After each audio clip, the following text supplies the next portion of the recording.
Assalamualaikum warahmatullahi wabarakatuh, sahabat mata netizen. Oke teman-teman semuanya, semoga Anda semua senantiasa diberikan kesehatan, keselamatan, rezeki yang murah dan barokah.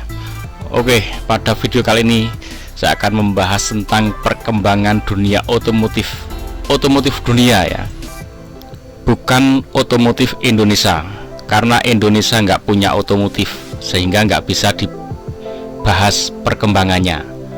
Kita menjadi penonton, kita kalau yang pinter ya mikir, merasa tertampar, merasa terhina. Kalau yang tulul ya tepuk tangan bahagia melihat perkembangan di dunia ini. Oke, perkembangan yang pertama ini yang sudah nggak kita takjub lagi, sudah nggak istilah Jawanya gumun, kita nggak heran lagi. Eropa sejak mereka menjajah kita, mereka sudah menggunakan sepeda motor, menggunakan mobil, bahkan pesawat terbang saat menjajah kita. Nah kemudian yang menjajah berikutnya Jepang pun mereka terus hancur, negaranya hancur lebur, nggak punya apa-apa, nggak bisa apa-apa, nol. Hiroshima Nagasaki dibom, tapi mereka bangkit, menyerang di bidang otomotif, ekonomi otomotifnya, berhasil menumbangkan Eropa dengan produk Suzuki, Toyota, Daihatsu, pokoknya semua produk Jepangnya ya, berhasil ya. Kemudian Cina, Cina bangkit, dia memproduksi barang apapun, dari barang rumah tangga sampai otomotif, sepeda motor, kemudian mobil. Di awal-awal Cina itu terkenal yang penting bikin banyak, murah ya. Yang penting mereka tuh bikin kuantitasnya banyak, besar, terus bisa menekan harga menjadi sangat murah. Walaupun di awal-awal saya sendiri merasakan bahwa produk Cina itu selalu nggak awet, kualitasnya selalu buruk, finishingnya kasar dan nggak awet. Nah tapi itu dulu bertransformasi terus sampai sekarang sudah mulai merajai dunia. Dia dengan produk BYD nya, dengan BYD dia produksi baterai sampai kendaraan listrik, sekarang merajai. Yang paling menampar lagi yang sekarang yaitu apa? VinFast. VinFast ini mana? VinFast ini Vietnam. Dia sudah mulai bangkit dan dia mulai akan berperang di kancah dunia. Nah ini yang membuat keprihatinan kita teman-teman. Nah ini sungguh menampar kita. Oke, kita simak beritanya seperti apa sebelum kita lanjutkan. Apa saja sih hal-hal yang membuat kita benar-benar tertampar dan tersungkur habis-habisan melalui dua produk mobil listrik andalannya, yakni VF E34 dan VF5 Electric. Industrian Agus Gumiwang Kartasasmita menegaskan produsen mobil listrik asal Vietnam VinFast bakal membangun pabriknya di Indonesia pada tahun ini. Namun saat ini masih menunggu kepastian lokasi pabriknya akan dibangun di mana. Agus menegaskan jika lahan sudah tersedia maka VinFast bakal segera merealisasikan investasinya. Menurut Wakil Ketua Umum Partai Golkar ini, ada beberapa kawasan industri yang menjadi opsi untuk dibangun pabrik. Sebelumnya VinFast juga sudah mengenalkan model kendaraan listriknya di Indonesia International Motor Show 2024. VinFast memperkenalkan model VF5, VF E34, VF6, VF7, VF8, dan VF9. 4 model awal merupakan bagian dari segmen A hingga C, menjadi model kendaraan listrik pertama yang diluncurkan di Indonesia oleh VinFast. Agus pun mengatakan penjualan VinFast di Indonesia nanti akan melihat skema investasinya terlebih dahulu.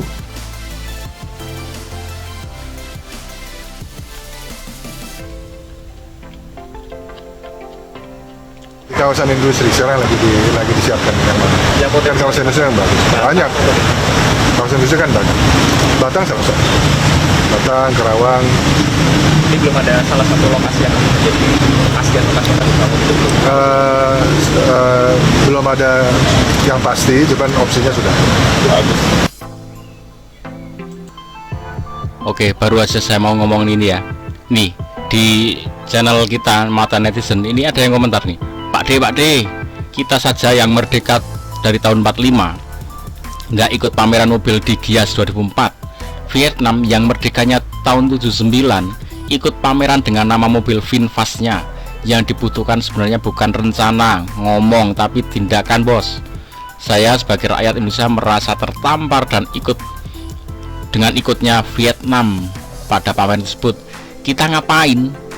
Apa pejabat kita tidak mempunyai rencana yang matang sekaligus mengaplikasikannya? Wes, luwe HP turu wae, turu terus wae. Ini reaksi dari masyarakat, dari rakyat kita yang punya pemikiran cerdas ya. Saya jawab, aku lagi mau ngomongin itu, ternyata sampean sudah muncul di komentar. Yo, janjele tenan mas bro. Oke, memang ini luar biasa. Oke, saya akan mengambil sebuah analogi seperti ini, teman-teman. Ini sebenarnya kayak sepak bola di negara kita. Rakyat kita itu mendukung persepak bolaan ini tuh habis-habisan. Apapun dilakukan, kebanggaannya, totalitasnya dari supporternya itu semuanya mendukung dan berdoa seluruh dari penjuru, dari Sabang sampai Merauke, semuanya nonton, semuanya berdoa untuk kebangkitan, untuk kebaikan dan kejuaraan timnas Indonesia. Ya, tapi yang jadi masalah orang yang ditanam untuk memajukan timnas ini di paling depan, dia itu semacam udah di zaman penjajahan itu. Zaman penjajahan itu ada orang yang sudah dipegang kepalanya. Nah, dia kamu menjadi orang yang tetap di masyarakat, tapi kamu adalah orang yang membantu melancarkan aksi-aksi para penjajah itu. Dia diberikan kecukupan ekonomi yang baik ya, berikan jabatan ya. Kalau yang sekarang beda, kalau dulu jabatannya dan nempel di Belanda langsung, kalau sekarang tetap menjabat di Indonesia, tapi kepala udah dipegang. Yang penting dia bisa dimain-mainkan untuk melancarkan aksi-aksi mereka. Dan itu benar-benar terjadi kemarin, makanya nggak pernah bisa juara. Sudah, kamu bertugas, yang penting biarkan aja Indonesia tetap berlatih sepak bola, tetap ikut turnamen, tapi catatan satu, tidak boleh menang. Dibuatlah skenario, pokoknya tugasmu adalah membuat alasan bagaimana caranya supaya nggak menang. Udah, titik, dikasih penghidupan yang baik, beres. Dan itu kalau saya lihat berhenti di periodenya Pak Erick Thohir. Nah, nanti kalau otomotif ini ketemu orang-orang yang kayak Pak Erick Thohir ini ya, yang punya wawasannya luas, sudah mempunyai kapasitas di atas kapasitas rata-rata dunia. Pak Erick Thohir kapasitasnya udah di atas kapasitas orang-orang di dunia ini, sehingga mereka mau main-main, mau nyogok, mau apa, udah lewat duluan, guling duluan. Kapasitasnya dari pengetahuannya, integritasnya terhadap bangsa ya, perjuangannya, komitmennya, kekayaannya, lewat semua. Mau disogok dengan uang beberapa miliar lah, Pak Erick Thohir udah mengeluarkan dari kantongnya untuk membiayai tim sepak bola sendiri, mau disogok. Ya, kalau udah nanti ketemu orang yang model seperti ini, kemungkinan otomotif Indonesia ini baru bisa bangkit, baru bisa bangun, ikut pentas ya. Saat ini karena masih ini dipegang, yang penting udah kamu nggak usah bikin otomotif.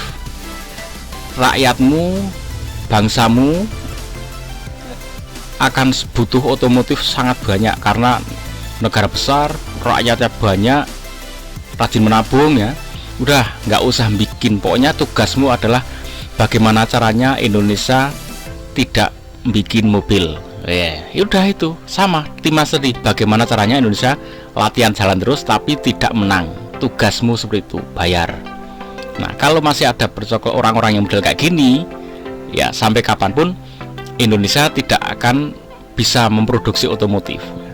Nah, Nah, untuk timnas berhenti di Pak Erick Thohir. Semoga ini nanti ketemu nih orang-orang yang punya integritas, kapasitas sehingga mampu merubah dunia otomotif Indonesia ini dari yang kita diajak cuman menonton kemajuan bangsa lain, negara lain, terus nanti dicekokin nih hasil menonton kita, nobar Cina, nobar Vietnam, sekarang udah jadi, ayo kamu beli semuanya, beli kayak gitu, bilang ekonomi Indonesia maju gundulmu. Yang beli kan rakyatnya sendiri, yang memajukan berarti apa? Rakyat kita sendiri.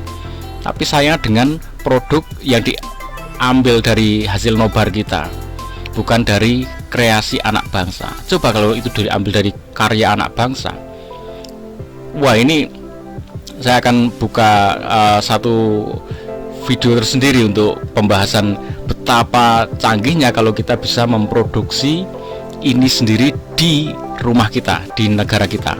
Seperti apa nanti kehebatan sektor ekonomi kita dari part-part kecil yang ada di kendaraan itu, wah itu bisa menggerakkan kegiatan ekonomi bangsa kita yang luar biasa.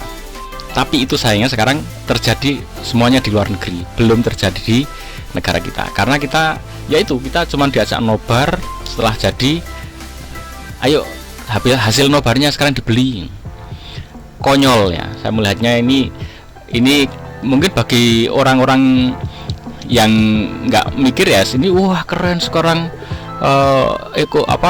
otomotif sekarang sangat maju, wah mobilnya bagus-bagus, murah-murah, bagus-bagus, keren-keren, murah-murah. Indonesia sekarang sudah bisa menjual ini, wah produknya keren-keren. Konyol ya.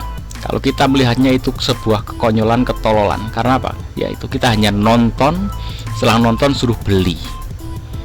Wes kamu nggak usah bikin, nggak usah apa-apa, yang penting nanti nabung dulu, nanti beli. Oke teman-teman, semoga kekonyolan ini bisa berhenti. Kita doakan nanti akan datang sosok pahlawan Indonesia yang benar-benar bisa memperjuangkan di bidang ini, karena bidang ini sampai saat ini belum ada yang bisa memperjuangkan. Orang-orang yang membuat kebijakan di situ masih dipeganglah kepalanya. Buktinya sampai saat ini belum bisa membuat apapun.